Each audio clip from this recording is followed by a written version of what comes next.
கிறிஸ்துவில் பிரியமானவர்களே, உங்களை யாவரையும் இயேசுவின் நாமத்தால் வாழ்த்துகின்றோம். ஆதியாகமம் 32ஆம் அதிகாரம் 26 முதல் 31 வரை ஆண்டவரும் யாக்கோபும் போராடின ஒரு நல்ல கான்வர்சேஷனை குறித்து நாம் வாசிக்கிறோம். இதில் அவங்க சொல்கிறார்கள், அவன் பெனியலை கடந்து போகையில் சூரியன் உதயமாயிற்று. ஒரு இரவு முழுதும் இருவரும் போராடுறாங்க. யாக்கோபு ஆண்டவரை பார்த்து, ஆண்டவரே, நீர் என்னை ஆசீர்வதித்தாலொழிய நானுமே விடுகிறதில்லை. இதுதான் இந்த கான்வர்சேஷனோட கான்செப்ட். அதுதான் இரவு முழுதும் போராடுறாங்க. இந்த ஹைலைட்டான விஷயம் என்னென்னா, நீங்கள் என்னை ஆசீர்வதிக்கலாம், லார்ட் பிளஸ் மீ, நீங்கள் என்னை ஆசீர்வதித்தாலொழிய நானுமே போக விடேன். இது யாக்கோபுடைய ஸ்டாண்ட். சரிங்களா? இங்கே வேதம் சொல்கிறது, அவர் பெனியலை கடந்து போகையில் சூரியன் உதயமாயிற்று. நம்முடைய கர்த்தர் நீதியின் சூரியனாய் இருக்கிறார். அவர் நம்ம வாழ்க்கையில் பிரவேசிக்க விரும்புகிறார். ஆனால் நாம் என்ன பண்ண, நிறைய டைமு ஆண்டவரை நம்ம வாழ்க்கையில் அலோவ் பண்ணுறதுக்கு இல்லை ஏற்றுக்கொள்வதற்கு பயப்படுகிறோம். எப்படி? யாக்கோபை போல. ஏன்னா யாக்கோபுக்கும் அந்த மூத்த சகோதரன் ஏசாவுக்கும் சில பிரச்சனைகள் இருந்தது. சொத்து பிரச்சனை இருந்தது. இந்த காலத்தை எப்படி எல்லாருக்கும் சொத்து பிரச்சனை, லேண்ட் லிட்டிகேஷன் அப்படிலாம் சொல்கிறாங்களே, ப்ராப்பர்ட்டி, அந்த மாதிரிலாம் சொத்துக்கள் பிரச்சனை இருக்கிறது இல்லையா? இதே மாதிரி தான் இந்த 4000 ஆண்டுகளுக்கும் எழுதப்பட்ட இந்த வேதத்திலும் இந்த யாக்கோபு என்ன செய்கிறார்னா, ஏசாவுடைய சொத்துக்களை ஏமாற்றி வாங்கிக்கிறார். சேஷ்டபுத்திர பாகம் அவருடைய எல்லாவற்றையும் ஏமாற்றி வாங்கிக் கொள்கிறார். இப்போ நாள் ஒன்று வருகிறது, வேலை ஒன்று வருகிறது. யாக்கோபும் ஏசாவும் சந்தித்து கொள்ள வேண்டும். ஏசாவை சந்திப்பதற்காக புறப்பட்டு செல்கின்றார். இவருக்கு பயம் மனசில். ஏன்னா ஏற்கனவே என்ன பண்ணார், அவனோட சொத்துக்களை எல்லாம் ஏமாற்றி வாங்கிட்டாரே, சேஷ்டபுத்திர பாகத்தை ஏமாற்றி வாங்கி விட்டாரே. அதனால தான் இப்போ என்ன சொல்கிறார், ஆண்டவரே, நீர் என்னை ஆசீர்வதிக்க வேண்டும் அப்படின்னு சொல்கிறார். அதுக்கு முன்னாடி என்ன செய்யலார்னா, தன் மனைவி பிள்ளைகளை அவங்க யாப்போக்கு அப்படின்ற ஒரு ஆற்றங்கரையில் அங்கே தனியாங்களை அமர வைத்து விட்டு இவர் மட்டும் ஆண்டோட போராட்டம். அந்த யாப்போக்கு அப்படின்னு என்ன அர்த்தம்னா, நீர்ப்பாய்ச்சல் அப்படின்னு அர்த்தம். கர்த்தர் உங்கள் வாழ்வில் நீர்ப்பாய்ச்சலான தோட்டத்தை தர விரும்புகிறார். யாப்போ காற்று, அதுவும் நீர்ப்பாய்ச்சல். ஆனால் நம்ம பல வேளைகளில் கவலைப்பட்டு கலங்கி கொண்டு இருக்கிறோம். நம்ம கர்த்தர் சமூகத்தில் தனித்திருந்து ஜெபிக்க மறந்து விடுகிறோம். நம்முடைய பாரங்களை நாமே சுமந்து கொள்கிறோம். ஆனால் யாக்கோபு சரியான ஒரு நபரை கண்டுபிடித்து, சரியான ஒரு வழியை கண்டுபிடித்து, மனைவி பிள்ளைகளை தனியே நிறுத்தி இவர் மாத்திரம் போயிட்டு ஆண்டவர்கிட்ட போயிட்டு அந்த ஆற்றங்கரையில் போராடி கொண்டு இருக்கிறார். அவர் மிகுந்த பாரத்தோடு ஊக்கமாக ஜெபிக்க ஆரம்பிக்கும் போது கர்த்தர் அங்கே வருகிறார். ஆண்டவர் யாக்கோபை பார்த்து, உன்னோட பெயர் என்னவென்று கேட்பார். யாக்கோபு சொல்வார், என்னோட பெயர் யாக்கோபு. அப்போ ஆண்டவர் சொல்வார், இல்லை, இன்று முதல் உன்னுடைய பெயர் இஸ்ரவேல் என்று சொல்லப்படும் என்று சொல்லுகிறார். ஒருவேளை யாக்கோபின் வாழ்க்கையில் நாம் ஒவ்வொரு நாளும் உறங்குகிறோம், மீண்டும் எழுகிறோம். ஒவ்வொரு நாளும் ஒரு சூரிய உதயத்தை பார்க்கிறோம், ஒவ்வொரு நாளும் ஒரு சூரிய அஸ்தமனத்தை பார்க்கிறோம். அப்படி யாக்கோபு கூட நிறைய சூரிய உதயங்களை பார்த்திருப்பார். ஆனால் என்றைக்கு ஆண்டவர் யாக்கோபுடைய வாழ்விலே வந்து அவர் தொடை சந்தை தொட்டு அவர் பெயரை மாற்றினாரோ, அன்றைக்குத்தான் இந்த யாக்கோபு வாழ்க்கையில் ஒரு புதிய சூரியன் உதிக்கிறது, புதிய அஸ்தமானம் உதிக்கிறது. ஒருவேளை நீங்கள் கடந்து வருகிற இந்த பாதைகளில் இருளாக கூட இருக்கலாம். நீங்கள் பாரத்தோடு கூட கடந்து வரலாம், துக்கத்தோடு கூட கடந்து வரலாம், துயரத்தோடு கூட கடந்து வரலாம், கண்ணீரோடு கூட கடந்து வரலாம். எனக்கு ஒரு ஆசீர்வாதம் இல்லையே, எனக்கு ஒரு ஆசீர்வாதம் இல்லையே என்று நீங்கள் ஏங்கி தவித்து கொண்டு இருக்கலாம். இன்றைக்கு ஆண்டவர் உங்களுடைய வாழ்க்கையில் சூரியனாய் வர விரும்புகிறார். இங்கே பிரசங்கில் சொல்லுவாங்க, பிரசங்க 6:10, என்னிலும் பலத்தவரோடு போராட முடியாது. ஆண்டவர் ஒரு மனுஷன் வந்து ஆண்டவர்கிட்ட போராடி ஜெயிக்க முடியாது. அதுதான் யோபு கூட சொல்வார். பார்த்தீங்கன்னா, ஒரு மனிதன் தேவனோடு போராட முடியுமா அப்படின்னு சொல்லிட்டு யோபு 7ஆம் அதிகாரம் 1ஆம் வசனத்தில் அவர் கேட்குறார். ஒரு மனுஷன் தேவன் கூட போராட முடியாது. யாக்கோபு வாழ்க்கையில் பார்த்தீங்கன்னா, பிறக்கும்போது போராட்டம், அவனோட காலை பிடிச்சிக்கிட்டு முதலாவது வருவார். வளர்ந்த வரப்பு சேஷ்டபுத்திர பாகத்துக்காக போராட்டம், வாலிப வயதில் திருமணத்துக்கான போராட்டம், மனைவிகளுக்கான போராட்டம். இப்படி மனுஷங்க கிட்ட போராடி போராடி போராடின யாக்கோபு கடைசி யார்கிட்டே போராடுறாரு? ஆண்டவர்கிட்டே போராடுகின்றார். போராடி ஜெயமும் பெற்று விடுகிறார். ஒருவேளை இன்றைக்கு உங்கள் போராட்டத்திற்கு கர்த்தர் ஒரு முடிவு கொடுக்க விரும்புகிறார். உங்கள் கண்ணீருக்கு ஒரு முடிவு கொடுக்க விரும்புகிறார். சின்ன வயசுலேருந்து போராட்டம் தான். ஆனால் என்றைக்கு ஆண்டவரை யாக்கோபு சந்தித்தாரோ, முகமுகமாய் சந்தித்தாரோ, அன்றிலிருந்து யாக்கோபுடைய வாழ்வு மாறிவிட்டது, அவர் பெயர் மாறிவிட்டது, எல்லாமே மாறிவிட்டது. ஒருவேளை அநேக மாற்றங்களுக்காக நீங்கள் இயங்கிக் கொண்டிருக்கலாம். ஆனால் இன்று வரை உங்கள் வாழ்க்கையில் ஒரு மாற்றமும் வரவில்லையே என்று நீங்கள் கவலையோடு காத்திருந்தால் ஆண்டவர் சொல்கிறாரு, இன்றைக்கு நான் உன் வாழ்க்கையில் ஒரு சூரியனாய், நீதியின் சூரியனாய் கடந்து வர விரும்புகிறேன். பெட்மன் சேவப்பா பாடுவார் பார்த்தீங்களா? எப்படி ஜெபிக்க வேண்டும், எவ்வாறு ஜெபிக்க வேண்டும், எங்கு செல்ல வேண்டும், என்ன செய்ய வேண்டும். பல வேளைகளில் நம்முடைய பிரச்சனைகளுக்கு நம்ம தாங்க காரணம். நம்ம தெரியாமல் முடிவு எடுக்கிறது, அறியாமல் பேசுறது, சீக்கிரமாக இப்படி துரிதமாக முடிவெடுத்தல், இப்படி நிறைய காரியம் பண்ணும்போது நம்மளுக்கு தோல்விகள் தான் வருகிறது. ஆனால் ஆண்டவரே, இன்றைக்கு என்னோடய வாழ்க்கையில் முழுவதுமாய் நீ வர ஆண்டவரே, என்னன்னா உங்ககிட்ட முழுவதுமாக அர்ப்பணிக்கிற ஆண்டவரே. என் உச்சம் தலைமுதல் உள்ளம் கால்கள் வை உம்முடைய பிரசன்னத்தினால, உம்முடைய அக்கறையினால, உம்முடைய வல்லமையினால நீர் மூடும் ஆண்டவரே. பல வேளைகளில் என்னுடைய சொந்த முயற்சிகளில், சொந்த எண்ணங்களில், சொந்த டிசிஷனில் நானே போய் சிக்கிக் கொள்கிற ஆண்டவரே. யாக்கோபு கூட நிறைய டைம் பார்த்தீங்கன்னா அவர் சொந்தமாக முடிவெடுத்து எல்லாவற்றிலும் அவர் கடந்த பாதைகள் முழுவதும் ஏதோ ஒரு போராட்டம் கஷ்டமத்திலே கடந்து வந்தார். தேவனை சந்தித்த பிறகுதான் அந்த முழுமையான ஆசீர்வாதம் வந்தது. இன்றைக்கு தேவன் உங்களை சந்திக்கிற ஒரு நாளாக இருக்கட்டும். நம்ம வாழ்க்கையில் அந்த சூரியன் வரும்பொழுது அந்த இருள் விலகுகிறது. ஃபர்ஸ்ட்ல ஒரு காலையில் பார்த்தீங்கன்னா ஒரு ஏர்லி மார்னிங் இருக்குது. ஏர்லி மார்னிங் டே டான் அப்படின்னு சொல்லுவாங்க இல்லையா? ஏர்லி மார்னிங் அப்போ பார்த்தீங்கன்னா கொஞ்சம் இருள் இருக்கும். நம்ம அப்படியே கொஞ்சம் எழுந்து அப்படியே ஒரு வேலை செய்ய ஆரம்பிக்கும் போது அந்த இருள் எப்படி தான் விலகி போகுதுன்னு தெரியாது. ஆட்டோமேட்டிக்காக என்ன வந்துடும்? வெளிச்சம் வந்துடும். அப்போ நம்ம வாழ்க்கையில் நீதியின் சூரியனாய் கர்த்தர் வரும்போது நம்மக்கிட்ட இருக்கிற இருள் மறைந்து போகும். இந்த இருள் எதை குறிக்கிறது அப்படின்னா சங்கீதம் 30:5 சொல்லுகிறது, சாயங்காலத்தில் அழுகை தங்கும், விடியற் காலத்தில் களிப்புண்டாகும் அப்படின்னு சொல்கிறாங்க. ஒரு பாட்டு சொல்லுவோம்ல, பாவ இருள் என்னை வந்து சூழ்ந்து கொள்கையில் தேவன் அவர் தீபமாய் என்னை தேற்றினார். சொல் வாழ்க்கையில் பாவம் என்ற இருள் இருக்கிறது. சார் பார்த்தீங்கன்னா பயம் என்ற இருள், எதுக்கு எடுத்தாலும் பயம், யாரை பார்த்தாலும் பயம். ஆனால் இன்னைக்கு ஆண்டவர் சொல்றாரு, வாசல்களே உங்கள் தலைகளை உயர்த்துங்கள், அனாதி கதவுகளே உயருங்கள், மகிமையின் ராஜா உட்பிரவேசிப்பார். யார் இந்த மகிமையின் ராஜா? அவர் சேனைகளின் கர்த்தரானவர், அவரே மகிமையின் ராஜா. அப்ப அந்த கர்த்தர் இன்றைக்கு நம்முடைய வாழ்க்கையில் வரும்போது நம்மளோட பயங்கள் மாறும், குழப்பங்கள் மாறும், போராட்டங்கள் மாறும், வேதனைகள் மாறும், கண்ணீர் மாறும். நம்முடைய எல்லாவற்றுக்கும் கர்த்தர் இந்த நாளில் ஒரு முடிவை உண்டாக்க போகிறார். பனி அப்படின்னா ஒரு சிறிய மழை, லிட்டில் ரெயின் அப்படின்னு சொல்றாங்க. ஆதியாகமம் 2ஆம் அதிகாரம் 6ஆம் வசனம் பார்த்தீங்கன்னா, அப்பொழுது மூடுபனி பூமியிலிருந்து எழும்பி பூமியெல்லாம் நனைத்தது. அப்போ முதல் உலகத்தில் மழை பெய்யவில்லை, மாறாக பனிதான் பெய்தது. இந்த பனி எப்படின்னா ரொம்ப குளிர்ச்சியாக இருக்கும். பனிக்காலம் தெரியல உங்களுக்கு? அந்த பனிக்காலத்தில் வந்து நல்லா தூக்கம் வரும், விடியற் காலம் எழுந்துக்க முடியாது, ஜெபிக்க முடியாது. அதிகாலை ஜோம் பண்ணால் ரொம்ப இன்னும் கொஞ்சம் தூங்கலாம். நீதிமொழி சொல்லுவாங்களே, இன்னும் கொஞ்சம் கை முடுக்கி தூங்கலாம் அப்படின்னு நினைக்கிறாங்க.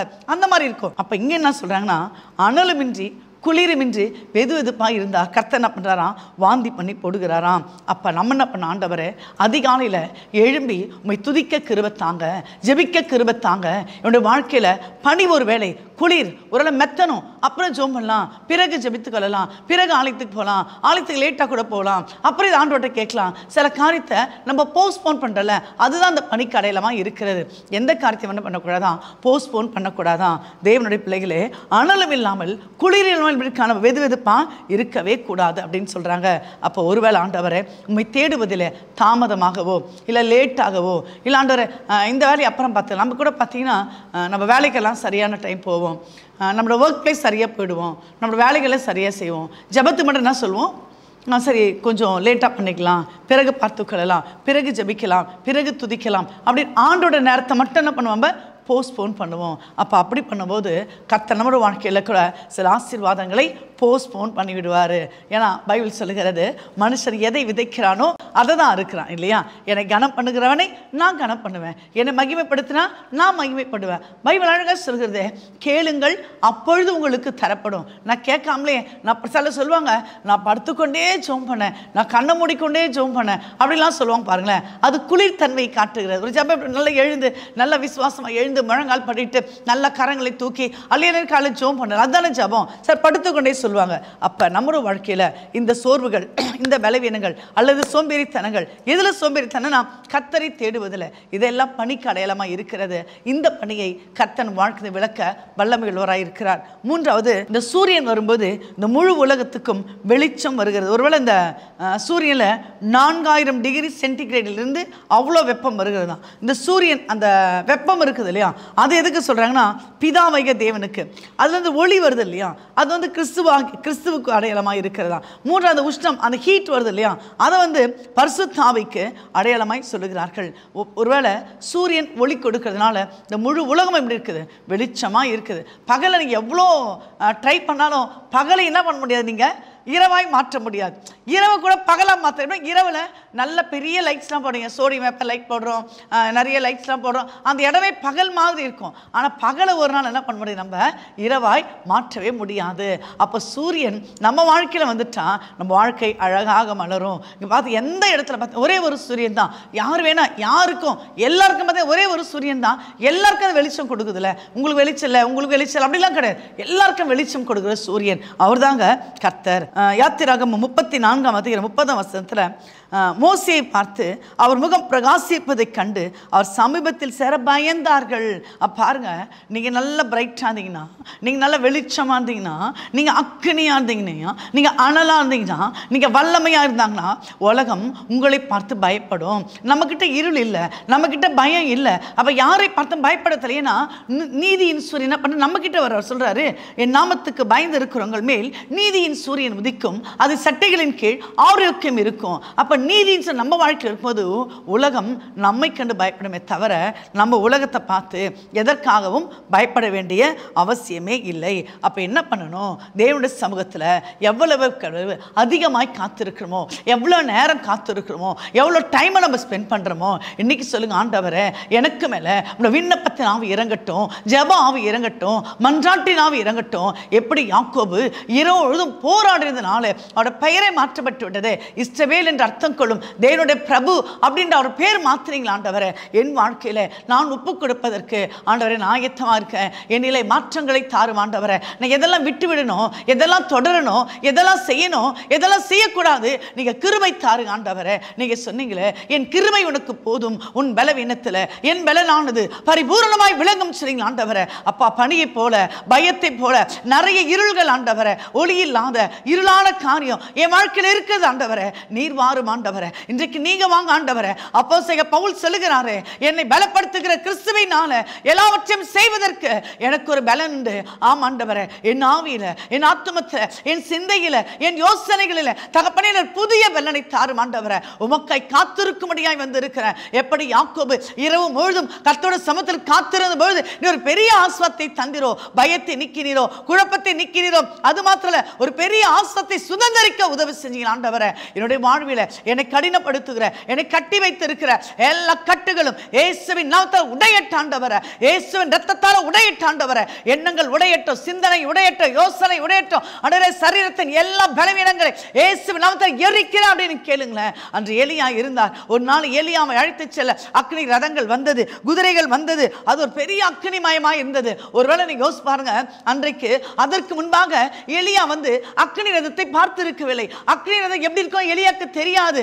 ஆனா பாருங்க, வேதம் சொல்கிறது எலியாவை அழைத்து செல்ல அக்னி ரதங்கள் வந்தது. நீங்க பாருங்களேன், எலியா ஜாலியா என்ன பண்றாரு, அந்த அக்னி ரதத்தை ஏறி போயிடுறாரு. அப்போ இன்னும் ஒரு விசுவாசம் இல்லை, இன்னும் ஒரு கான்ஃபிடென்ட்ல நான் இங்கே இருக்கும்போது பூமியில் இருக்கிறேன், ஒரு நாள் என்ன பண்ண போகிறேன், என் கர்த்தர் வர போகிறாரு, அவர் கூட நான் போக போகிறேன். அந்த ரதங்கள் வந்தனும் என்ன பண்ண, நான் போயிட்டு அந்த எலியா அந்த அக்னி சுவாலையான அந்த ரதங்களிலே அவர் என்ன பண்ணார், ஏறி போனாராம். அப்போ எலியாவுக்குள்ள ஒரு பக்தி வைராக்கியம் இருந்தது. அவர் அந்த பக்தி வைராக்கியம் இருந்ததுனால தான் பாகால் தீர்க்கதரிசிகளை சவால் விட்டு சொன்னார், என்னை கேட்டரும் அப்படின்னு ஆண்டோட்ட கேட்டாருங்க.